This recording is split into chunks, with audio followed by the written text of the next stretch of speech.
Stand up. All right, we are off. JL Cauvin joins me today for a great conversation that begins at 26 minutes into today's show. And I've got your headlines and sound bites coming up, but I want to thank everybody who hung out with me on Monday night. We had a great hangout celebrating the ascension of Kamala Harris and the courage of President Biden. There was over 70 people at our hangout on Monday night, and we heard from so many of you, and it was great. I really appreciated hearing from folks across the spectrum of emotions, of confidence, of concern, you name it. We covered a lot. And if you're a paid subscriber, you should have the link in your email inbox if you want to go back and listen to that or watch that Zoom hangout from Monday night. We'll do it again on Thursday. I'm going to pick Julia up at camp. Haven't seen her in 3 weeks. I'm really excited to see her, and I'm feeling real great about where we are at. We're going to have to do the work, but everybody is prepared to do the work and inspired in so many ways. I'm seeing so much positivity, hearing so much of it, and it's a new day. I can't stop thinking about that scene in Avengers Infinity War where Doctor Strange said that he saw 14,605 possible futures. I think about that moment a lot. And I like the future where President Biden stepped aside and gave his full support to Kamala Harris, and then the entire Democratic Party fell behind her. That's what I was hoping would happen. I don't know if that was the future that was going to happen, but that was what I was clinging to over these past few weeks, that we would somehow get it right and get information, as Dr. Chrissy Greer said to us. And that's what I feel like where we're at now. That is where I feel like we are at now. And it's a new feeling. It's a good feeling, and I'm going to stay in that feeling as long as we can, do the work as well. I don't have anything else really to say, certainly nothing profound, but I do have a whole bunch of great audio clips to play for you, and I think my conversation with JL Cauvin is very enlightening. I love what he had to say, as always, but he's a real pessimist, and people like Ali Mistal and many of you, and that's not an insult. We're all on some kind of a spectrum in terms of how we think things are going to work out and be, and there is no judgment about that, but I do feel like when those of us who are more on the pessimistic end of the spectrum are seeing the light and seeing the hope, that is a very, very good thing and a good place to be. So let's get started with the headlines from the last 24 hours. Vice President Kamala Harris was in Milwaukee yesterday for her first presidential rally since she announced her candidacy, and it was huge. It was exciting. I'll play clips from it, but I highly recommend you go watch all 17 minutes of her speech in Milwaukee just to get the feels, all the feels that I got when I watched the entire thing. I'll play some clips coming up. President Biden will be addressing the nation tonight in prime time, and I'm sure he will be really interesting and throw his more support and enthusiasm towards Kamala Harris, trying to bring us all together behind her. By the way, she apparently got 231 million donations on day one. At least that's what I'm reading here. Have you heard any different figures? It's going to keep coming in. So many first-time donors as well. That's also a record. All these new donors and now some of the old donors to Trump are changing their mind. Well, at least Elon Musk apparently backed down yesterday from his $45 million a month pledge to Trump. He says he doesn't subscribe to cult of personality. And I just have to wonder if Elon Musk and others are now seeing the writing on the wall. It looked very much like Trump was going to beat Joe Biden, and things were changing, and they were getting all this money as a result. And now maybe they think better of it. Maybe they'll not be able to raise as much money as they have been able to, seeing as that it doesn't look like he has as good of a chance against Kamala Harris. And maybe I'm overreading that, but certainly something to watch. A real change of fortunes, literally. In other news, Secret Service Director Kimberly Cheadle resigned amid outrage over her agency's failure to prevent the attempted assassination of former President Donald Trump at a campaign rally. President Biden said he planned to appoint a new director soon.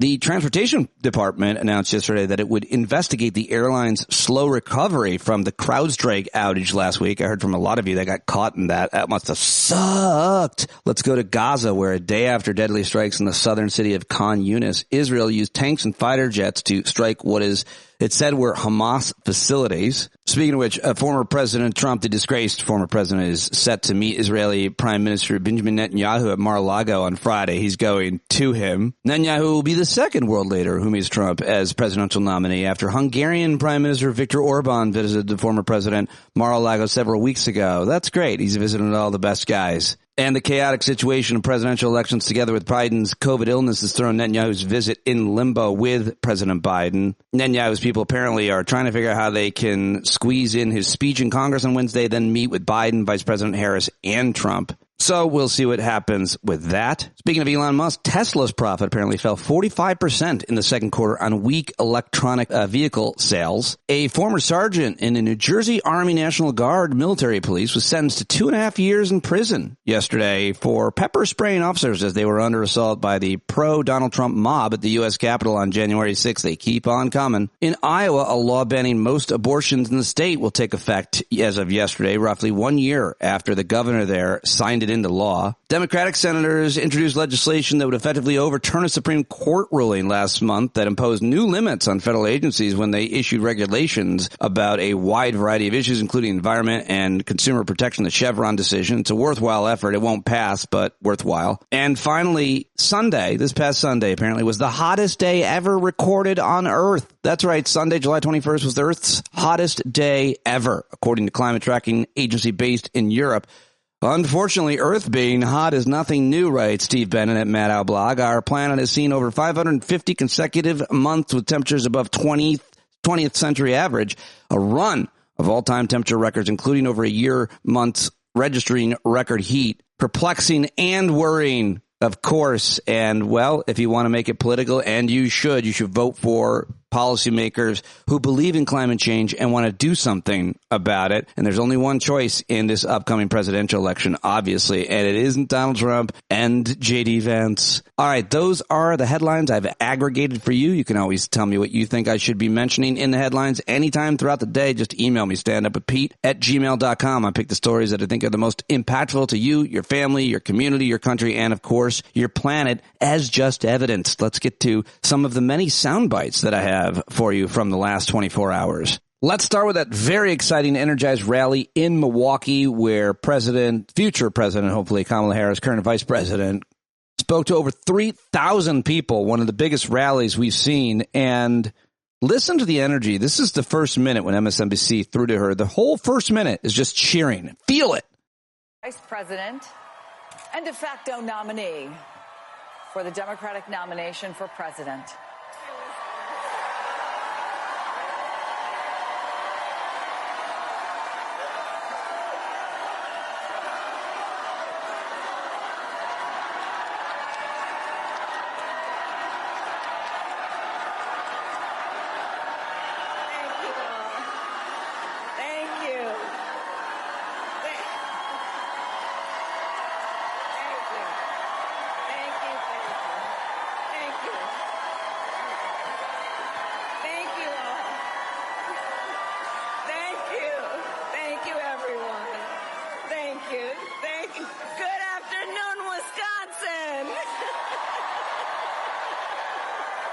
All right, the vice president of Milwaukee yesterday. Here's a little bit now of what she had to say about her opponent, and the clip ends with the audience cheering what she had said about not going back. He intends to give tax breaks to billionaires and big corporations and make working families foot the bill. They intend to end the Affordable Care Act and take us back then to a time when insurance companies had the power to deny people with pre-existing conditions. Remember what that was like? Children with asthma, women who survived breast cancer, grandparents with diabetes. America has tried these failed economic policies before, but we are not going back. We are not going back. Not going back. We're not going back. We are not going back. All right, that's just one clip, and let's get to the final moment of her speech, but I highly encourage you to listen to the whole 17 minutes of it. And we have an election to win.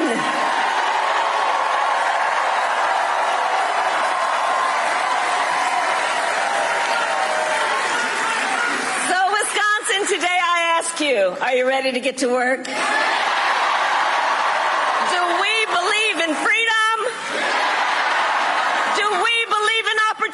we? Do we believe in the promise of America?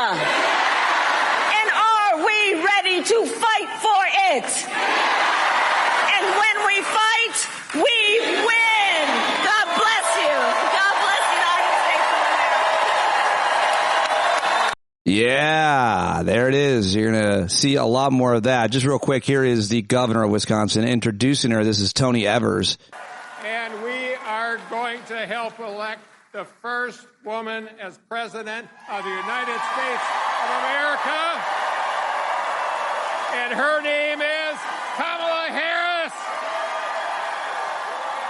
Somehow he nails the pronunciation. Here's Senator Steve Daines from Montana, and he is trying out one of the talking points against Kamala Harris on Fox News yesterday. Remember, Joe Biden was the kid that grew up in Scranton, Pennsylvania, the Irish Catholic kid. Kamala Harris is from San Francisco. She's a San Francisco liberal, a San Francisco radical. She wants to, Oh, man. Well, that's one. She's a San Francisco liberal. We're going to hear a lot more of that. And yesterday, Republicans tried to hold a hearing on Kamala Harris. They introduced a resolution yesterday in the House teeing up a vote to condemn the Biden administration and Vice President Harris specifically over their handling of the U.S.-Mexico border. Of course, this is all because Harris has now become the likely Democratic presidential nominee, and they're trying to hurt her. The resolution led by the House GOP conference chair Elise Stefanik references Harris's role as the border czar, even though she was never given that title. But here's how it sounded yesterday in Congress. The great James McGovern. This is an emergency meeting.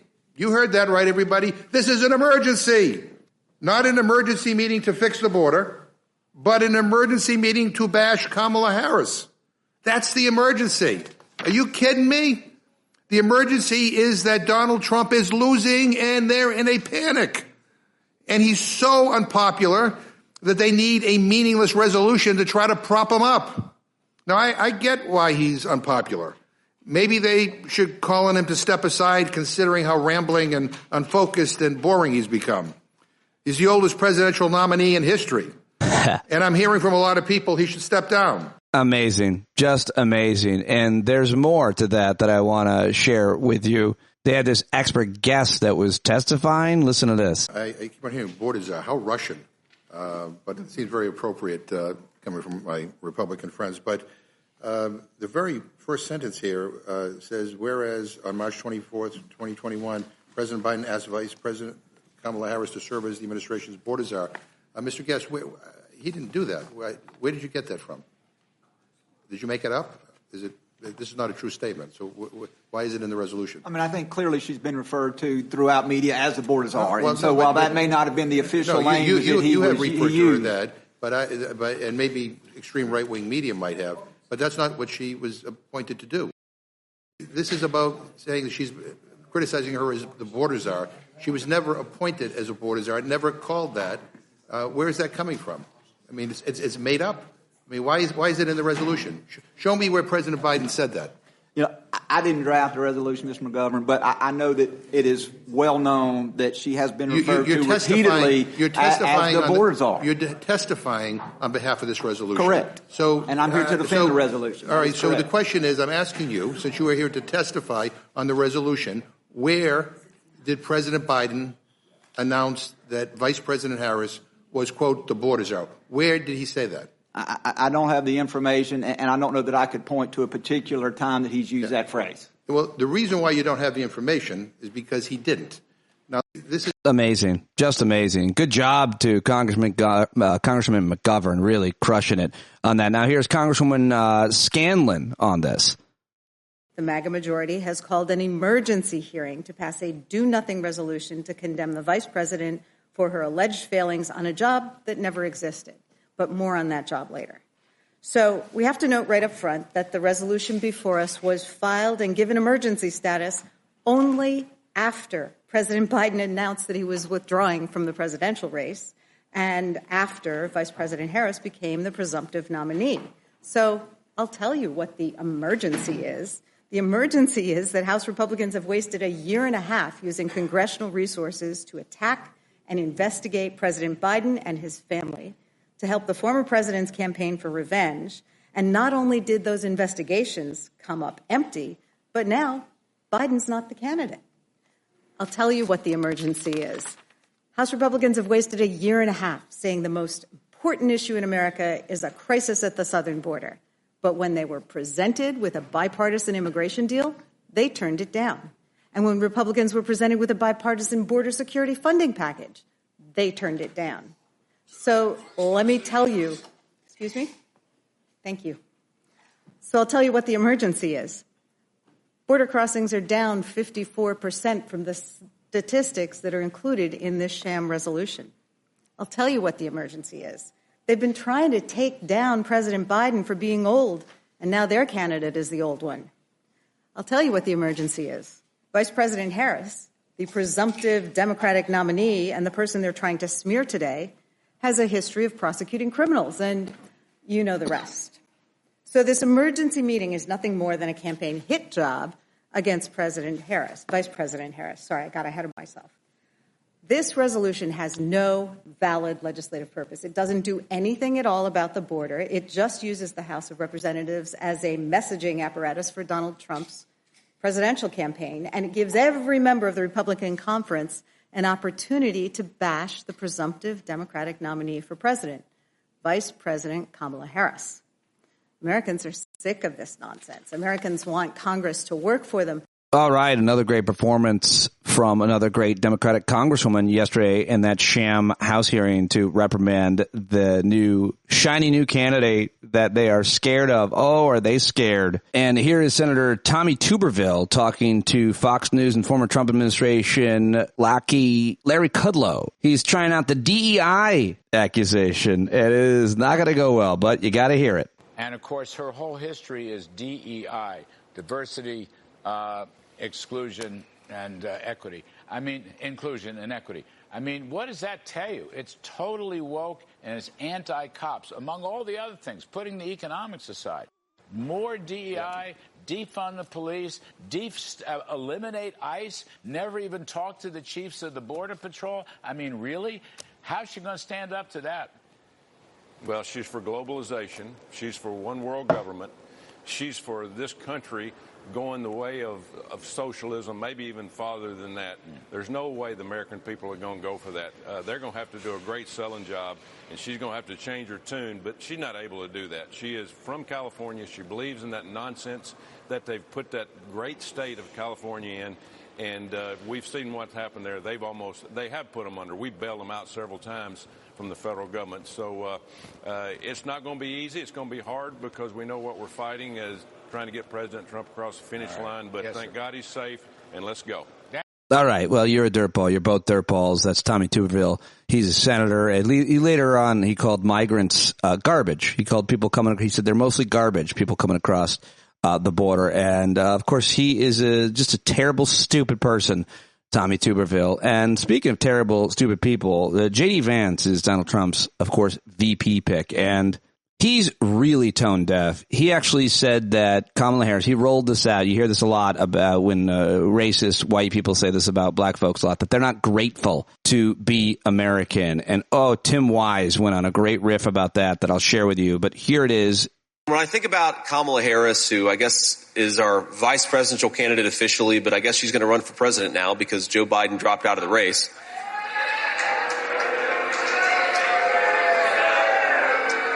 You know, when I see when to take bets here, when to start a betting pool just in this auditorium.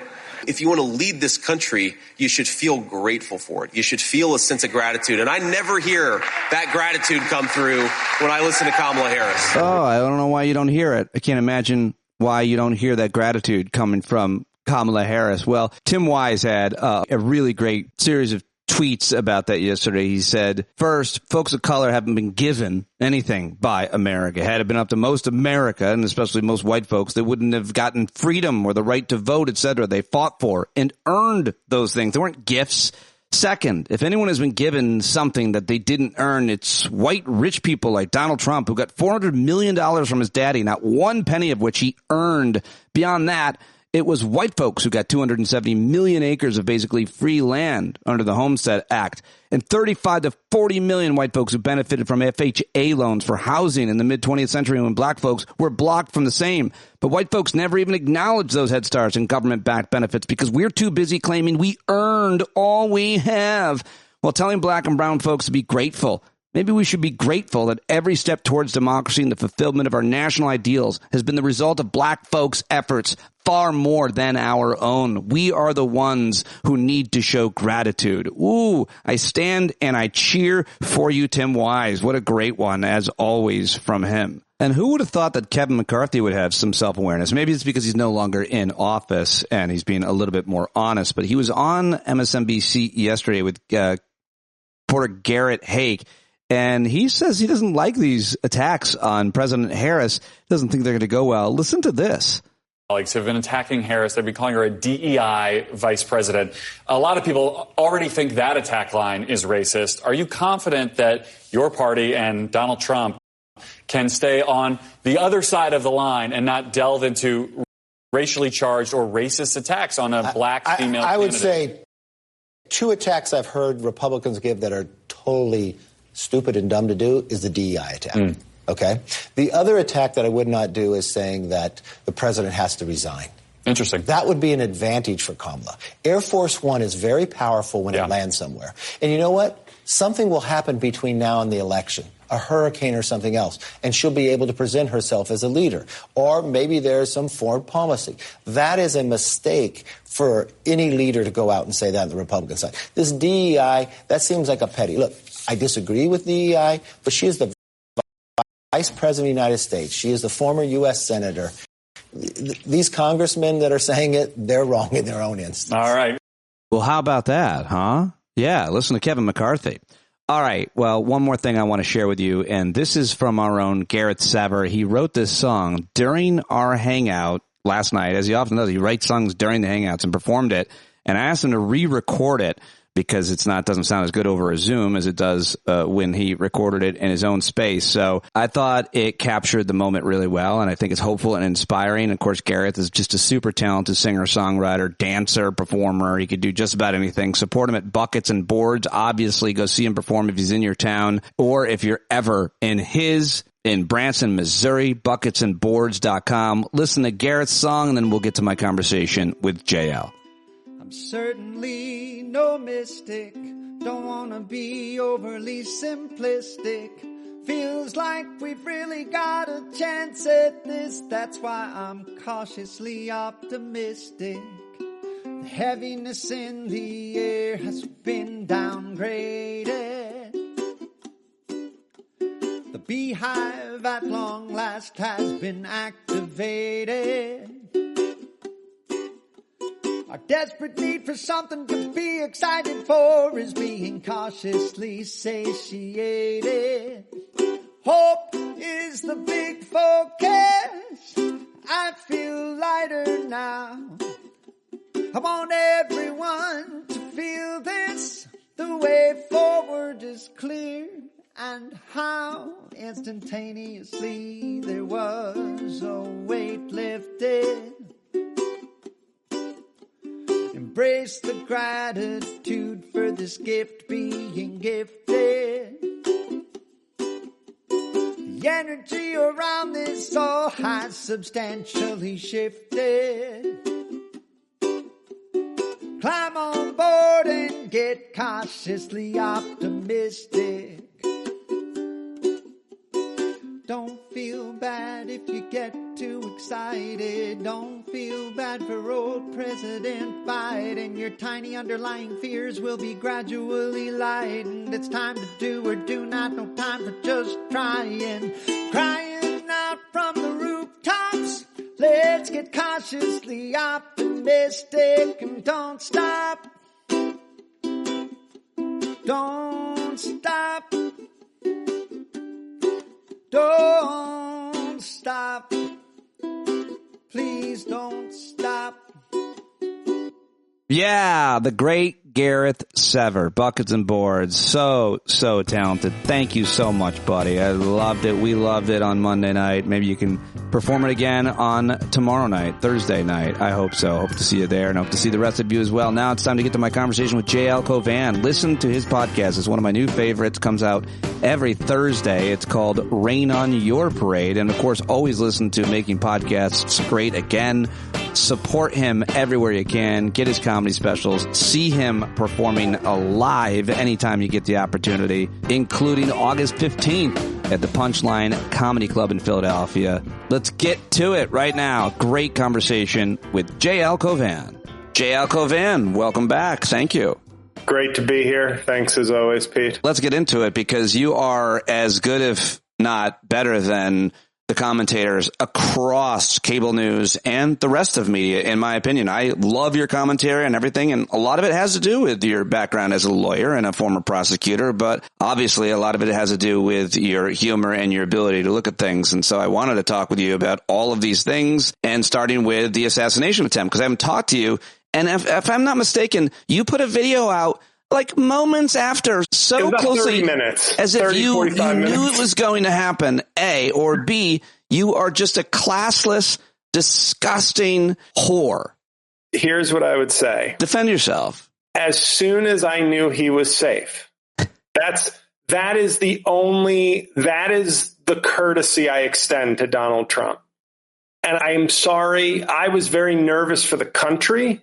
I was nervous about the implications. And I talked about this last week on my show where I was like, I'm usually an empathetic, forgiving person in general. And I think my religion informs that, where if you believe it, then forgiveness is a core tenet of Christianity, Catholicism, not so much in practice. It's theoretical for most.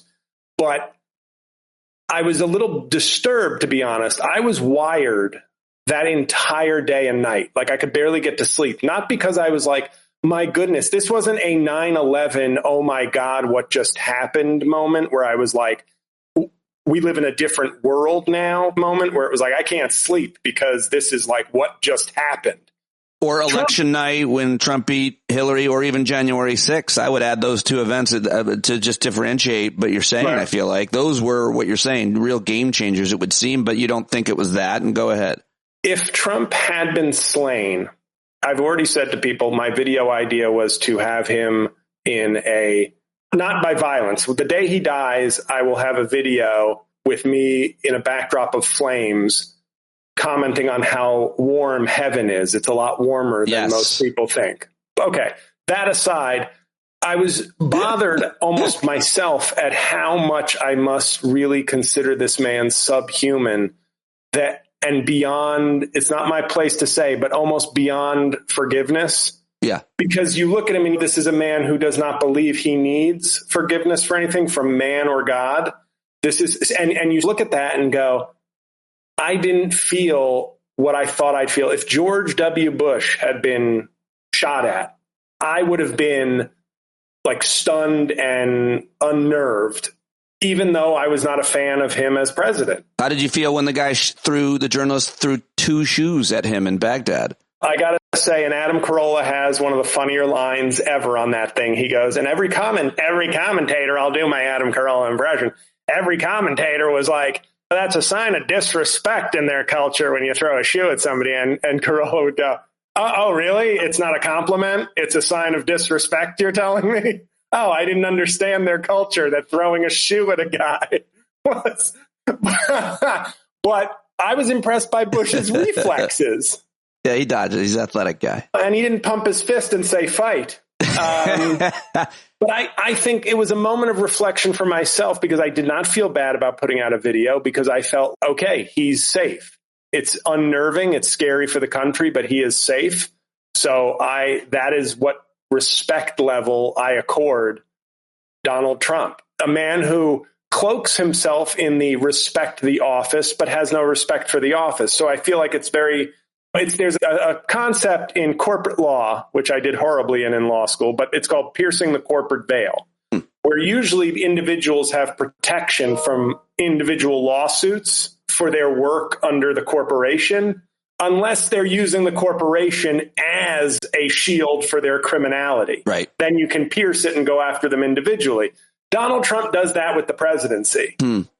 He cloaks himself in this ex post facto, I'm the president. So if you prosecute me for crimes I've done, you're going after your political opponent, even though I am a criminal. And you're going after me actually because I'm a criminal. So there's a very long diatribe of me just saying, I was surprised at how little I cared for Trump himself and his family and his movement, to be honest. Yes, this might have been their fucking JFK, but you know what? JFK had his qualms, but he was for civil rights, and Trump is for nothing good. But the thing that added to that feeling, if you felt some empathy, you were reminded in a day or so what kind of guy he was when you found out he didn't call the family or visit the family of the man who died. Right. And Joe Biden did, but he hadn't yet. And maybe. And the wife was like, she wouldn't take the call from the president of the United States. She said it respectfully. I have no problem with Joe Biden. Yeah. I don't blame him for this. But my husband, however she said it, was like a diehard or true MAGA conservative and wouldn't want me to speak to Joe Biden. And I said, oh, you know what? Can I amend my podcast where I said I feel terrible for the guy who got shot? I now feel less terrible. Not saying I don't feel bad, but he went from a 10 to a 9 in my sort of, oh, horrible. And I know that sounds bad. I had some pretty harsh things to say about the people in that crowd. They were there for Trump, so I felt like I wasn't extending those people as much empathy as I would other people, and I don't feel good about that or right about that. And what you said earlier about your kind of moral code instructed by your religion to some extent, I feel the exact same way, and maybe because I had a base in religion, but I don't know that it's that. I don't want to think about, as Tommy Tuberville does, that people are garbage. Today he said the people coming across the border most of them are garbage. I don't like to dehumanize people. We're not supposed to. I think that's a bad idea. It leads to bad things, and I don't want to be that. And when I find myself doing it, I feel not great. But I do find myself doing it sometimes, but I try to reel it back. So I agree with you on that, I think, moral principle. But it's hard. It's really hard. We're the greatest country in the world, but anybody who's trying to get in here is a piece of shit. Somehow that is a perfectly consistent for the MAGA folks. But I did say, here's the thing I did say, this is actually with the benefit of time and maybe the adrenaline calming down. When I saw him come out on the first night of the RNC, not for his speech, but the first night of the RNC, and every commentator, of course, was like, this is like a subdued Trump. He did look like he'd seen a ghost. He did look like he was been punched in the gut emotionally or something. Like, he looked different to me. And I said to my girlfriend, I said, because she was going, he didn't even call the family. And I go, what we're not discussing, and you can't really discuss it, is he might have post-traumatic stress also. Nobody brings that up as a thing that, hey, maybe Trump should take some time off. And this is as generous. Somebody tried to kill you. You might be processing some things or going through some things right now, but you have to do. That's what I thought with Kyle Rittenhouse, to be honest, who I think is a piece of shit. But I was like, a 17-year-old kills two people, whether he was 100% justified or a psychopath on the warpath. Why is he doing TV interviews? Why are we why is this kid being paraded around as the new MAGA mascot? Right. That's a kid who killed two people, whatever you believe, justification or not. How is that not something that's, hey, you're going to take some time?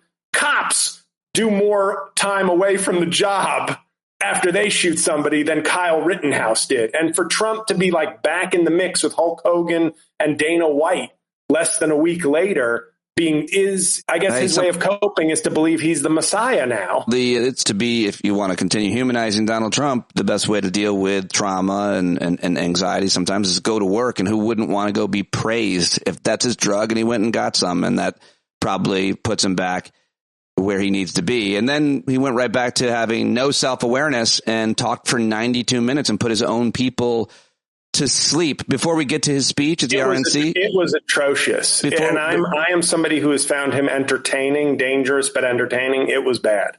Before we get to that, any questions about the assassination attempt, the coverage of it, any lingering conspiracies for you? I'll withhold the rules here on Stand Up if you want to have fun with one or two that you've heard. But, man, I will just say only this. It's interesting to watch TikTok or any other places, but especially there, where someone will just post a thing about one of the snipers or any other detail about distance. Doesn't matter if it's anything remotely true. It just looks like news to anybody ingesting it, and that's where I think a lot of people start with their conspiracies. You go look that up. I show my daughter. I'm like, that's not at all what happened. That guy wasn't even in the same vicinity of that. And she goes, oh, all right. But you can see how smart people would go down any of these conspiracies. We're watching them unfold based on that scenario. Do you have any questions about it? Any lingering questions? They fired the Secret Service, head of Secret Service today, so that probably staunches the bleeding.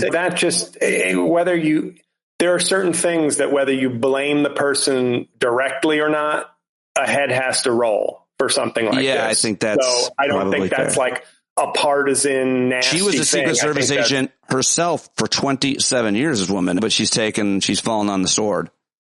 Yeah, sometimes you got to step in front of a metaphorical bullet. Which is exactly what she did, and I wonder if anybody's made that joke to her yet to cheer her up. I'll tweet at her. Oh, good. I'm sure that'll make her day to hear from you.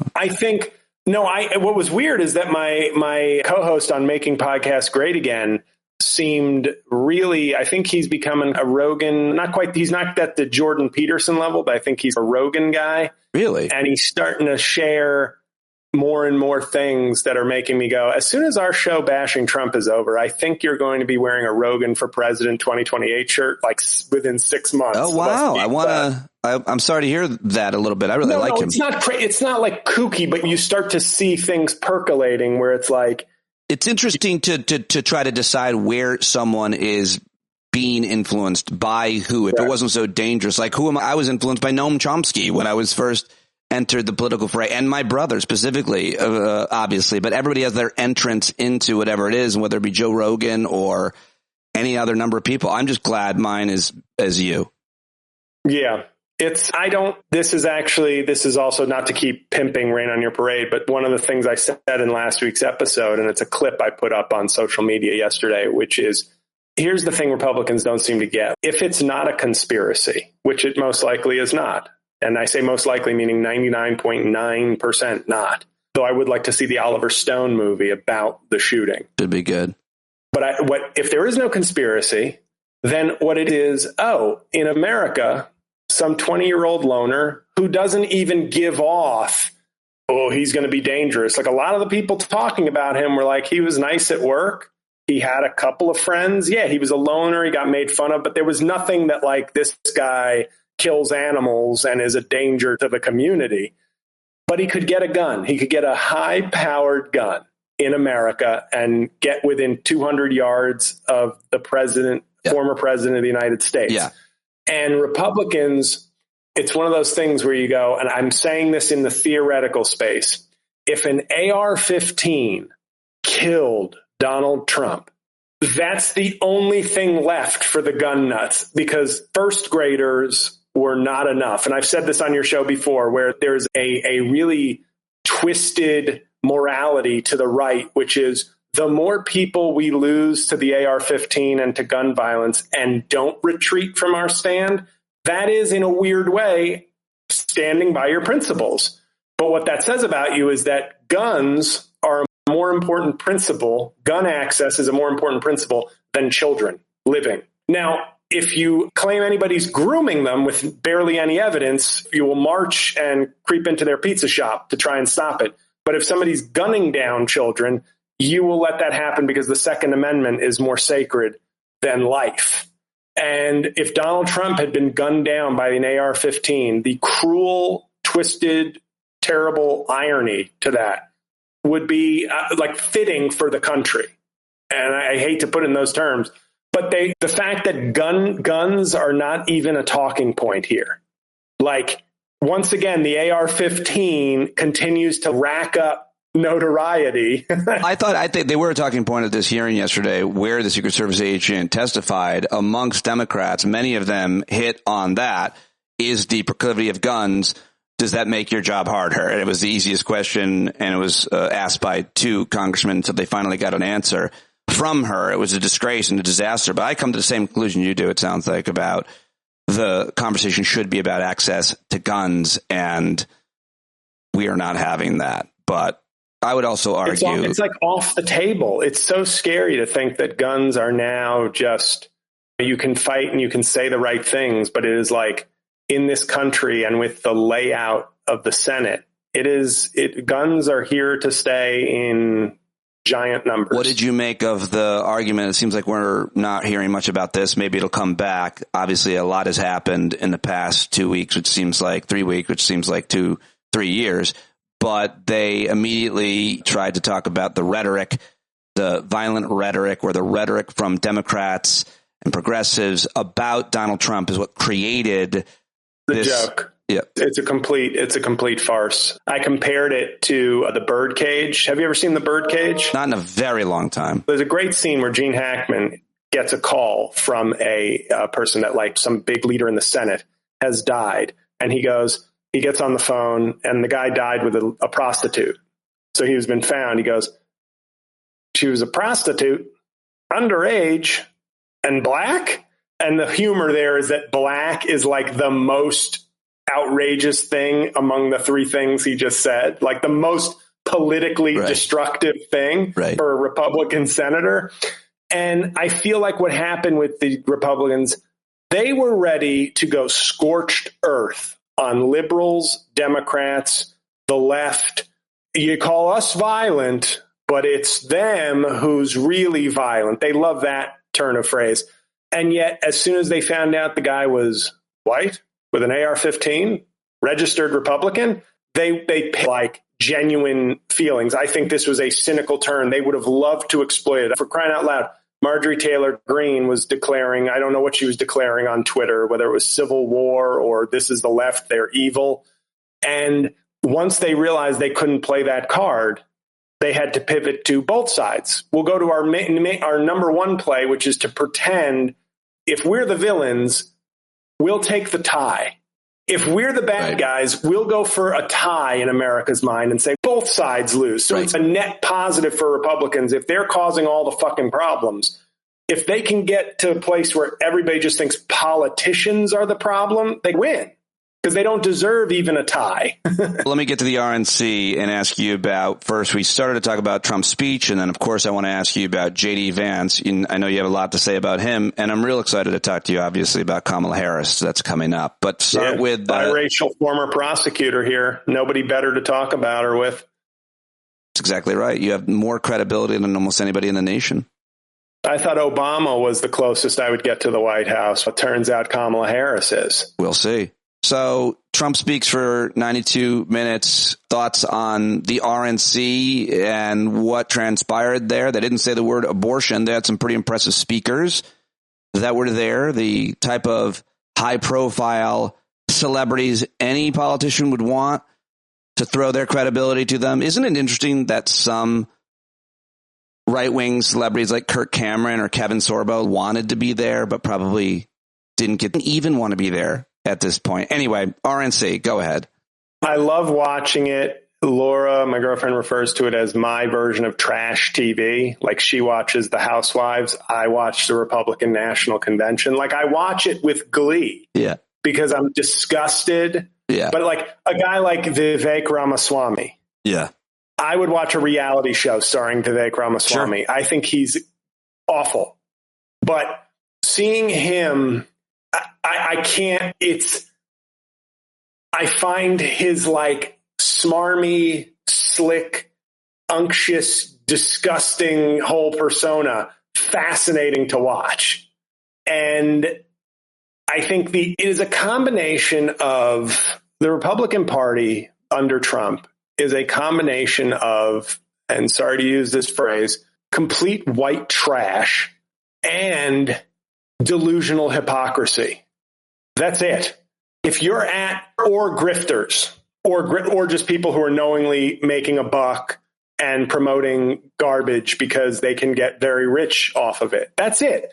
I don't know what somebody who genuinely believes in the Donald Trump agenda is. Like, who genuinely believes without being deluded or a bad person.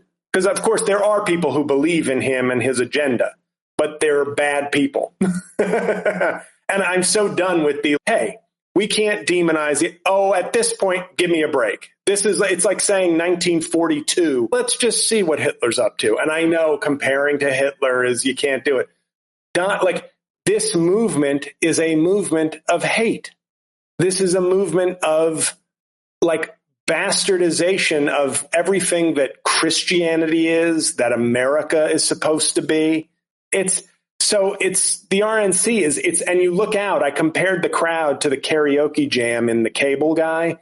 It's just a bunch of creeps and weirdos deeply enthusiastic in their weird movement. Comic-Con is no longer that's a mainstream thing now. The RNC is now like the hateful nerd, the nerd hate convention, like the nerds of hate. It's bad dancing. It's bad people. And then you see these people who are like, just something as simple as the celebrities. Now, the left will have great A-list, thoughtful celebrities. And it's somehow the success and popularity of the celebrities on the left, they use against them. Oh, they're the party of celebrities. No, you are too. You just have shitty celebrities. You have Kid Rock and Dana White, and Eric Trump. Because that's all you can get. Oh my God, Hulk Hogan, brother. We're past the ability. People always ask comedians this: you've always compared politics, specifically a lot of the right wing politics, specifically MAGA, to professional wrestling. To see Hulk Hogan up there was like, oh, what are we doing? It's over. The joke is over. It's literally the most famous wrestler to ever live up there, ripping his shirt off like a lunatic and saying nothing, but but audience warm up. No, and there's a small aspect of it makes me go, hey, but you know what? To the people there, that is what they want.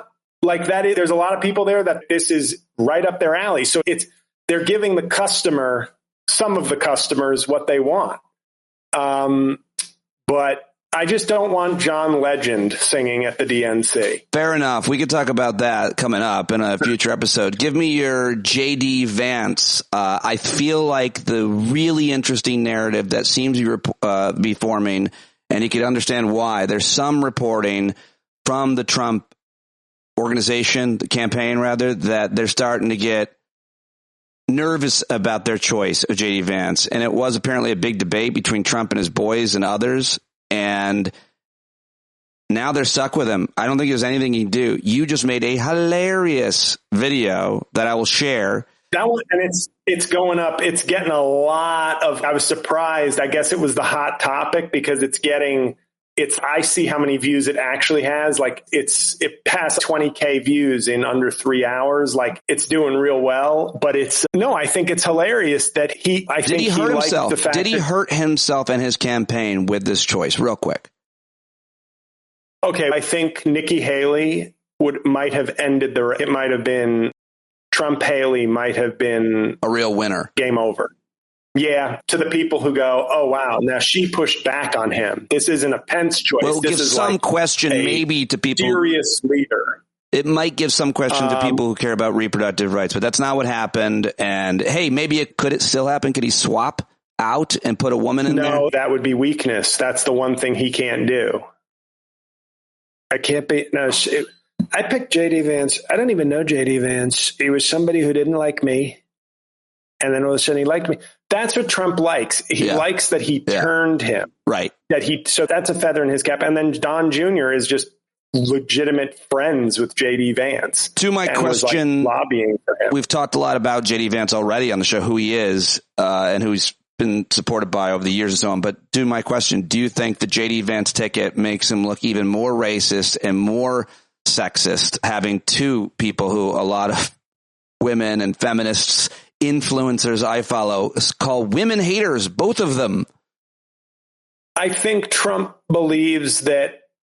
I don't think it matters. I think J.D. Vance might impress libertarians or something like fringe, maybe on the margins, might impress certain people that might not go for Trump alone. but I don't think he has any impact. I think Trump, his ego wanted to double down. That's mini-me and Dr. Evil. I think that's what Trump wanted, is like a guy he could choreograph outfits with and be like, look, this guy wants to be me. So I don't think it makes any difference, though. I think we're in deep trouble. I think Kamala Harris is going to win, but I think we're still in deep trouble as a nation that we're even in this position, that like he's not disqualified by law, let alone in the minds of enough Americans. Right. Fair enough. That's a great point. What do you make of Joe Biden's resignation? You're a big Joe Biden supporter. I am. People love to talk like what they would do in somebody's shoes. Everybody's always got he should get out. You have people who won't give up on their, like, the most mundane lacrosse of jobs. Coach. Yeah. But they're the first ones to tell Joe Biden he should step away from the most impactful and meaningful and powerful job in the world. You can do great things as president. He has done great things as president. And I think he believes that he can do it. And I think justifiably felt that he did not get enough credit while he was doing good things. And he got his ego in the way, but I think that's completely understandable. And at the end of the day, he made what I think was the right decision. I think I bring up my father sometimes, seeing how my father aged from 77, where he was somebody who appeared 10 to 12 years younger than he was. And then all of a sudden by 78, it was like, that's a 78-year-old man all of a sudden. And Joe Biden, every day he has is the best day he's going to have. Like, today is the best day of Joe Biden's life going forward.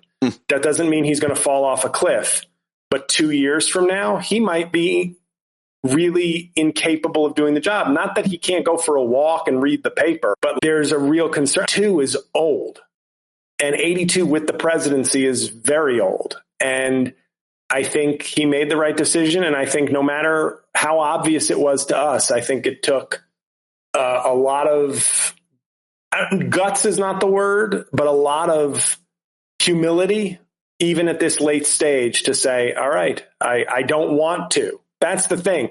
He doesn't want to leave, and he is. So whether you think it's obvious he should leave or not, he's volunteering. And the fact that won't resonate, that the Republicans immediately went on the attack, like, you scumbag, get out of office now. Like, they have no grace or dignity left in that party. And to see Mike Johnson Mike Johnson is like the warden from Shawshank if he was a gay conversion therapy camp counselor instead of a prison warden. And he is Mr. I'm well-mannered, and he just wants to be liked by Trump also.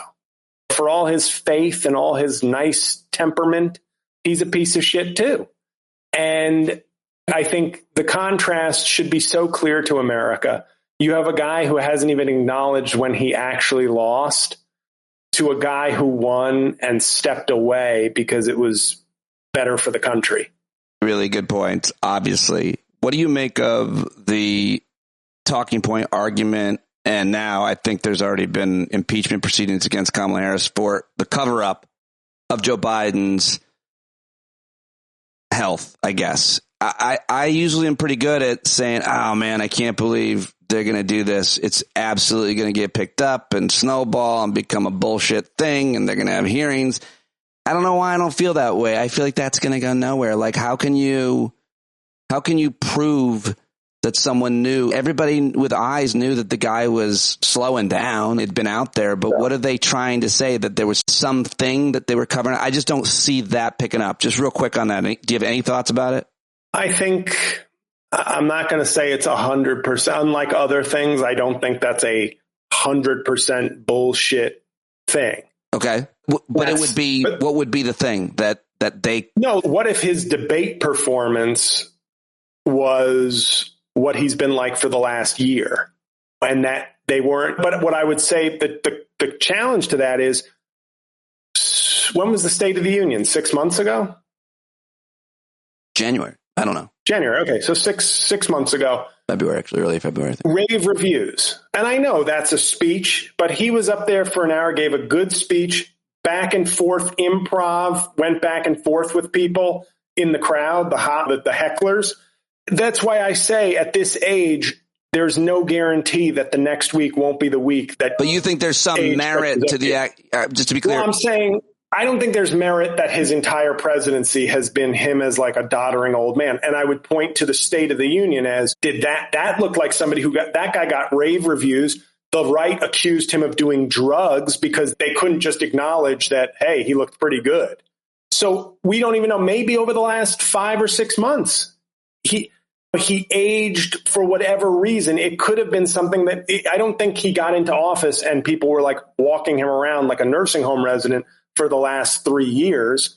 But it's possible that in 2024, he hit a wall, like physically, mentally, because these things can happen quickly at this age. Do you think there needs to be any kind of investigation into what people knew when about the health, mental, physical well-being of Joe Biden? I don't think so at all. I don't even understand how that investigation would work. Would they go back and document every single weird moment they had with him? Because I just don't think his cognition was, or anything about him was that bad that anybody would have taken the step to turn him in the administration. I don't know. All right, let me move on to Kamala Harris because we're almost out of time and I want to make sure we get to the most important thing, which is nobody's got more credibility to talk about her than you. A mixed race. Dated for 3 years. I know everything. Let's get through a couple of the criticisms that we're hearing of her along the sexist and racist thing. But first of all, I don't usually write down questions for you, but I did write down cackle. Ask JL to psychoanalyze those who feel uncomfortable with her laugh, how she employs it, why does it make people feel that way, and what about the attack? They're overtly talking about her laugh, calling it a cackle, which always has sexist undertones, if not overtones. What do you make of that? Is that a thing that we're going to have to be thinking about and addressing and talking about and shooting down at a barbecue when someone says, I just don't like her laugh? What? Yeah, I find it pleasant. Me too. I like it. I don't know. It's a nice song. Like, we care about laughs. Let me tell you something. My entire life is built around making pretty women laugh. Yeah, I get it. So she's got my vote twice as far as I'm concerned. There you have it. But they have nothing. And I say this on this week's Rain on Your Parade. There is this. Kamala Harris is an accomplished woman, a good-looking woman, and potentially the next president of the United States. If she were on the right, they would just never stop talking about how she's the total package. They'll boost up Nancy Mace oh man, look at the right has the good-looking women and they're still principled in this. I think Kamala Harris is being sold short. I think she's the total package. And I mean that in a superficial way and in a substantive way. And for some reason, in an age where we prize so much superficiality, the fact that she laughs at stuff, and it's not like she sounds like Janice from Friends. Sorry for the old reference. Do you know what I mean? It's not like a particularly harsh or bad laugh. So they have nothing. And I love the idea if they start going, I see people do this, that she slept her way to the top. Yes, I was going to ask you about that. Yeah. She didn't sleep with all the voters to become Attorney General of California or a senator from California or vice president. But okay, the idea that we could be, once again, some people would look at her as sleeping her way to the top, unvoted, can't vote for her, but the guy who raped his way to the top, totally okay. You know what I mean? Like, we'll be in this place where it's like, wow. Are we serious right now? Yeah, that's what I've been saying in reaction to the next album title, by the way. In reaction to everybody who's been like anybody would. I haven't really addressed it much, but yeah, she slept with some guy. I give it zero thought. I give it zero thought at all that someone like every guy didn't sleep with a woman for any number of bad reasons, or like any amongst us. I find that to be such, by the way, sexist criticism of any woman that she slept her way to the top. What did he do? How did he get to the top? And in your case, this man has been harassing and assaulting women his entire life to the top. Yeah. Your joke isn't even a joke. It is true. Right. It's true. He did do that. Yeah, I think the laugh and that stuff, I think, yes, is Kamala perhaps, I don't want to call her a lightweight, but like anybody, she's going to be an expert in some fields and a little bit more of a lightweight in some fields. I used to think that, except for the fact that she's now seasoned as vice president for 4 years. She's read in on foreign policy, foreign leaders, technology, currency, education, health policy. It's all been within her purview. Right. And she's a quick learner, obviously. She's a Ivy League educated former prosecutor. I don't know where she's a lightweight at this point on anything. Right. But I think, except for leading a presidential campaign, this should be interesting. Who knows how to do that? But I don't know. I shouldn't say I'm optimistic that she'll win. I feel optimistic for me. Like, I feel good that she's the most pessimistic people, you're one of them that I know that are in my life, are expressing that sentiment. Elie Mystal is another one. And lots of other folks that have every right to be cynical. I feel personally good, even though I still have plenty of questions about how the electorate will treat her, because we've eliminated one of the big issues, right? Age. That was the thing dogging Joe Biden the most, was his age. We've just taken that off the table or reversed it. But now we have to come up with there's going to be superficial things. And the truth is, and this is another thing I talk about, there is this, and I'm sure there's a lot of women who listen to your show and you've had on your show who would attest to this idea of having to walk this line or thread this needle of when Hillary Clinton wiped the floor with Donald Trump in the debate. That didn't play well. In other words, be smart, but don't be a know-it-all. Be charming, but not slutty. Be firm, but not a bitch.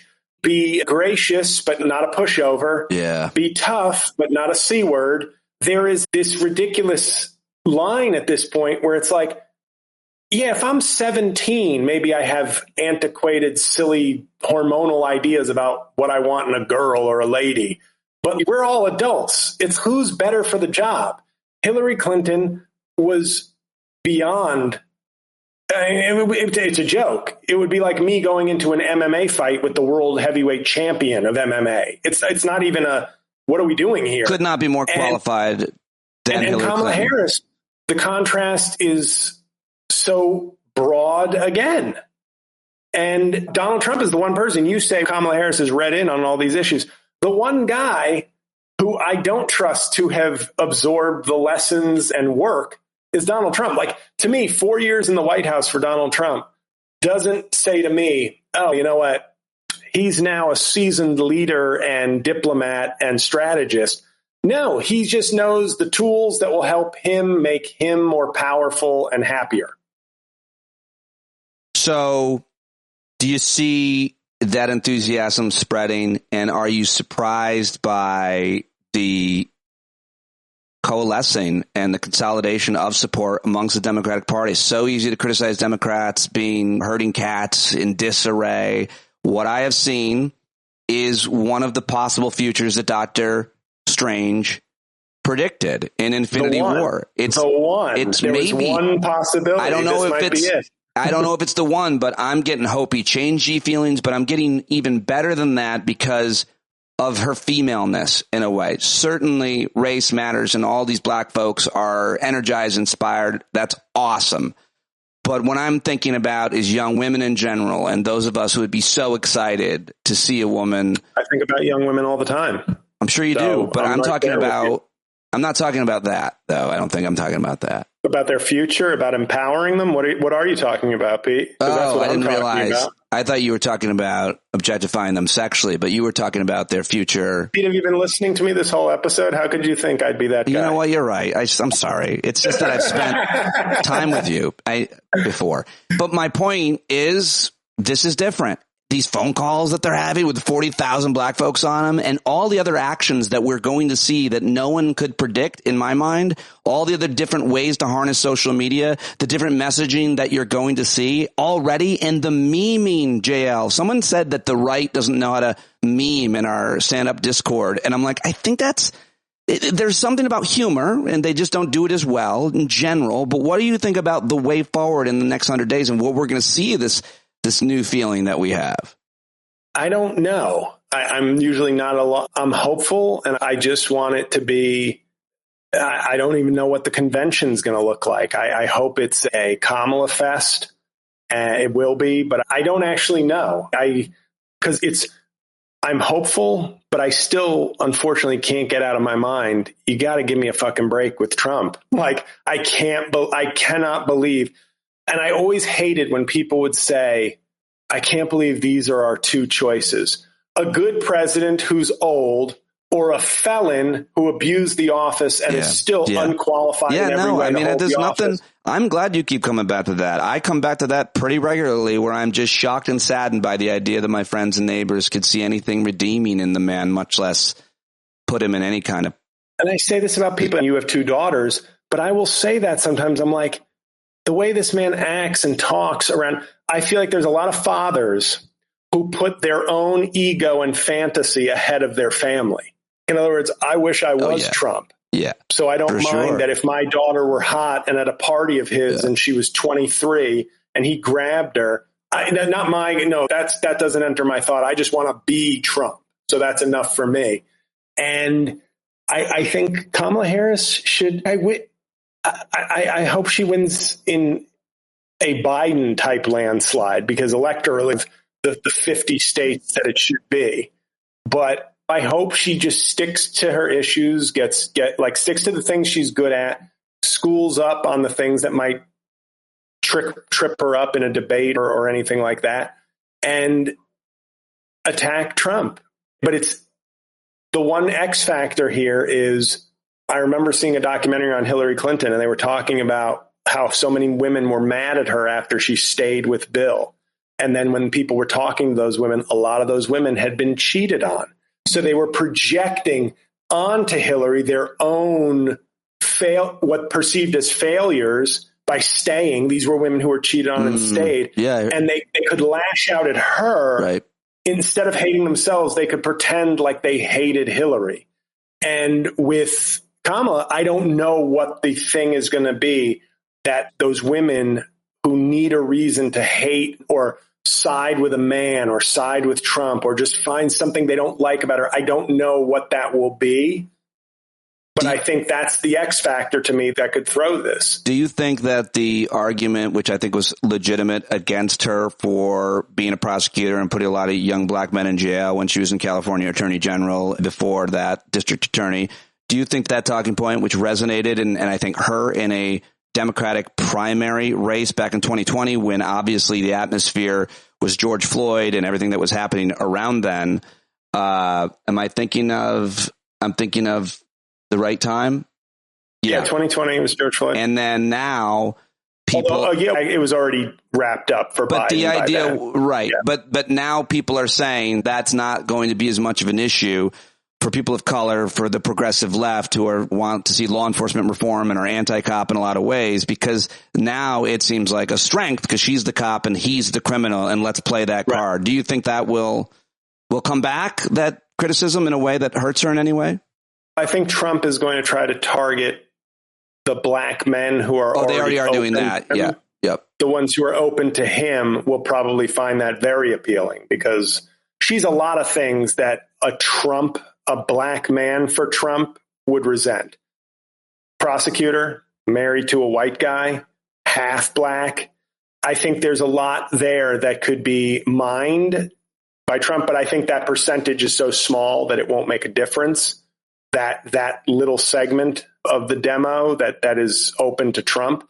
I do think you can't underestimate the cognitive dissonance and the hypocrisy, though, of being like, Democrats aren't for law and order, but don't vote for that prosecutor.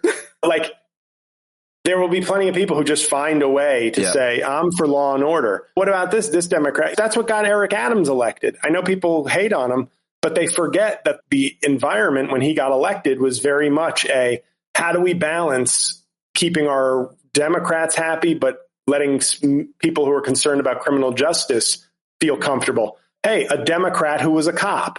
That was, whether or not you think he's a bad mayor, people kind of love to ignore the circumstances during the election. He was the ideal candidate for the kind of rising backlash to police reform and Black Lives Matter and progressive prosecutors. He gave a safe space for Democrats. Whether you think he's good or not, people have to remember, you have to remember the climate around an election.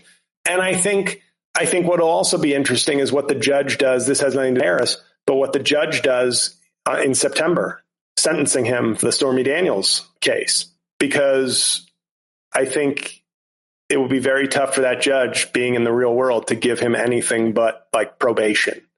Because if he does more than that, I think then all of a sudden you can start going, Kamala, she's a nasty, woke, renegade prosecutor, just like the judge who gave me, I shouldn't be going to jail this weekend. I should be out at rallies doing strong things. And that's the kind of justice that so-called prosecutor. She wasn't even a good prosecutor, by the way. We've talked to people who say she was one of the worst actually in the office. But like I think he'll go dirty on her too. He brought Bill Clinton accusers to the debate with Hillary Clinton. Never forget. And he probably will bring up Willie Brown.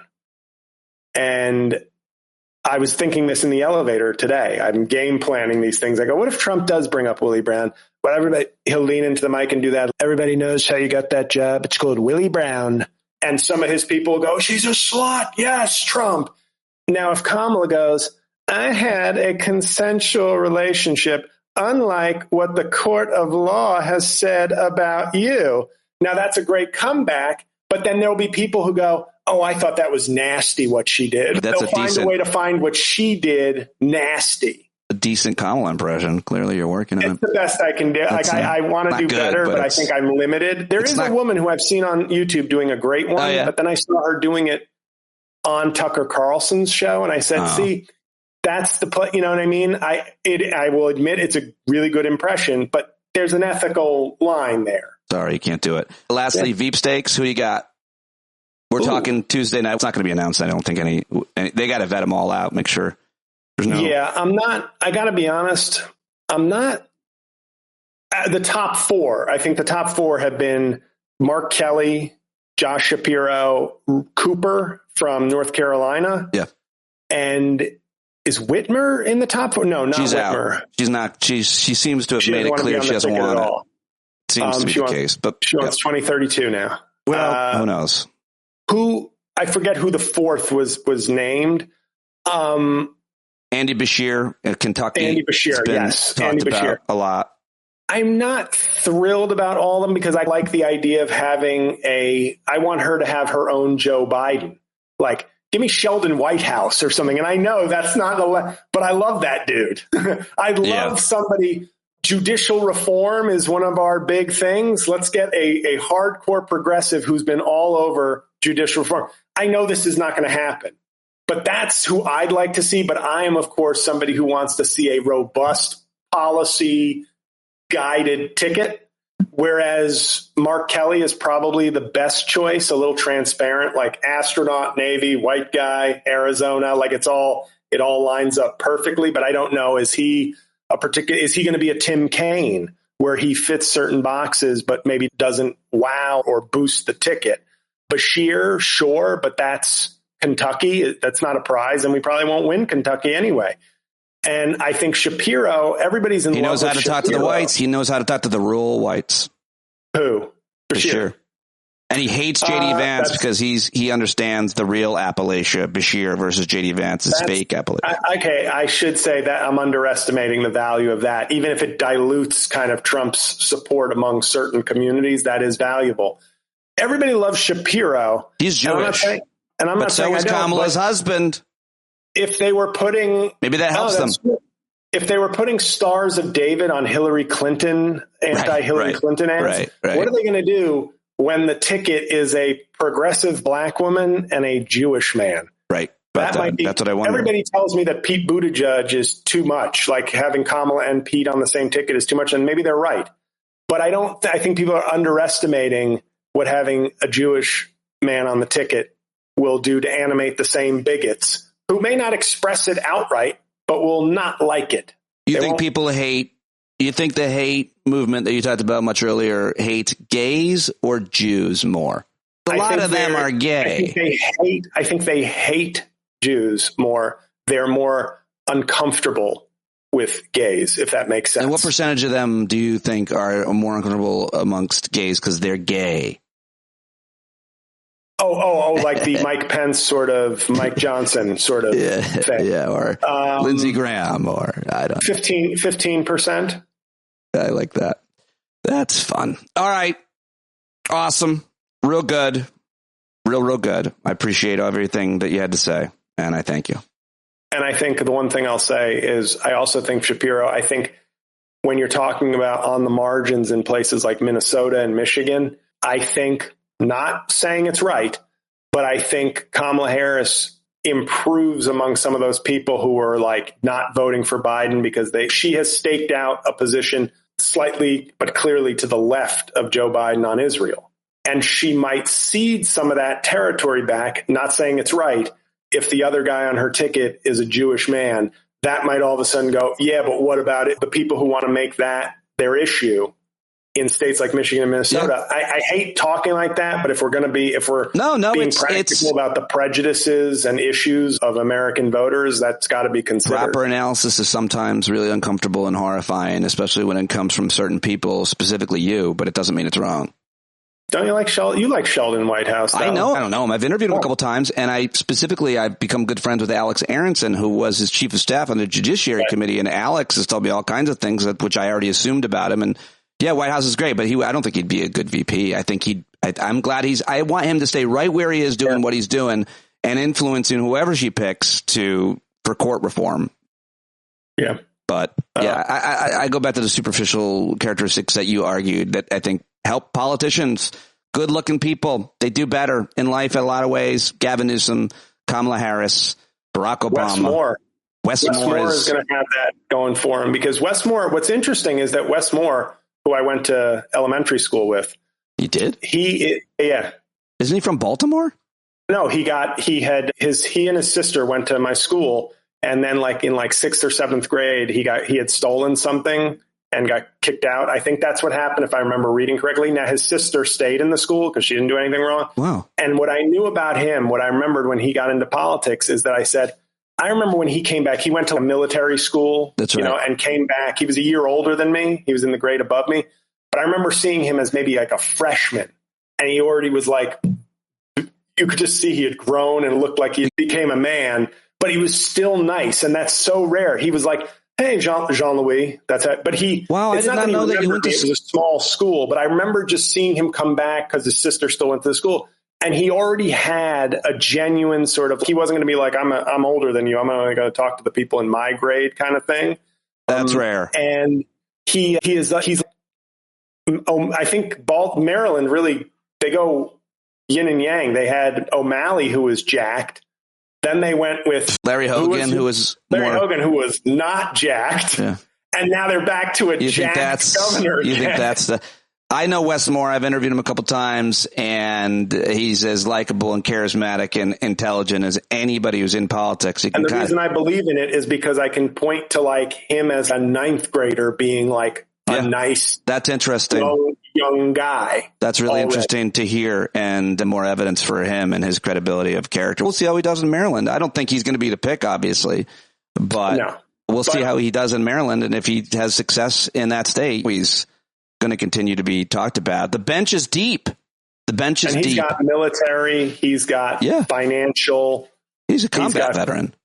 He's got biceps. You know what I mean? He's got everything. Got a family, yeah, and he's got a story. The other Wes Moore. That's how I first met him, through that book that he wrote about the kid who had the same name, who did not end up in the same situation as he did, even though they grew up in similar communities. I'm still looking for another Jean-Louis Cauvin who's doing poorly or well. Maybe I'm the other JL Cauvin.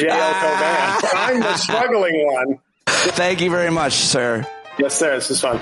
And there you have it. That is it. JL Cauvin, always great. I am scheduled to talk to Mara Quint, Celeste Headley, and lots more. I want to know who you want me to talk to, so let me know, as always, who you'd like me to get on the show, whether they've been on before or not. I always love to bring in new voices, and we try to every week.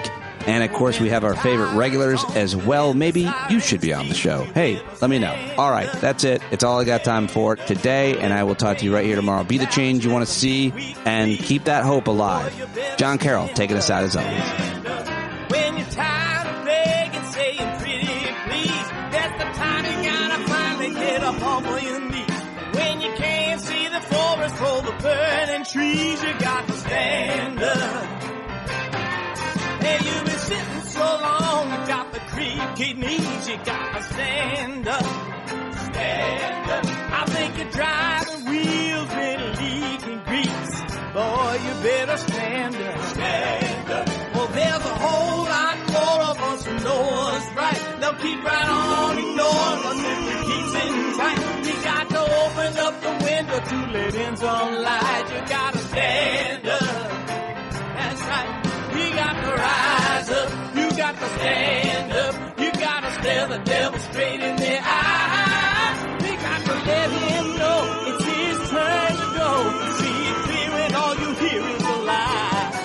Don't get up off of your butt, get down off of your fence. And even if it ain't a very friendly audience, well, they'll begin to listen when you start making sense. And you stand up, stand up. No need to point your rifle to defend your town. Just stand up, stand up. You know they can't deny you what you're laying down. Oh, you better stand up, stand up. Show your face of every color, yellow, black, red, and brown. This is the place where every lost child will finally be found. There's only one thing to do before we stand our ground, and that's stand up, stand up. Well, the founding fathers saw a land for all. They had to stand up, they had to stand up. They had a keen imagination for a crystal ball, drawing all the plans of a stand up. But all they had to go on was the time they were in, with other causes for laws, and since they weren't even sin, they knew that change was gonna come before the change would begin. They had to stand up. Alright, they had to stand up. We got to stand up. We got to look the devil square in the eye. We gotta let him know it's his time to go, and make it clear when all we hear is a lie. Why you lying awake wondering where the money all went? It'll be the cost of freedom that'll go unspent. You can see him flee the scene of that experiment if you stand up. Alright, we got to speak up, we got to reach up, and raise your voice in every way you know how. Don't be toes up, you got to show up. Ain't no better time to do it but now. No need to pledge allegiance to no wanton tribe. Rise up, show obedience to the voice inside, and listen well and it'll tell you not to run and hide. It says stand up.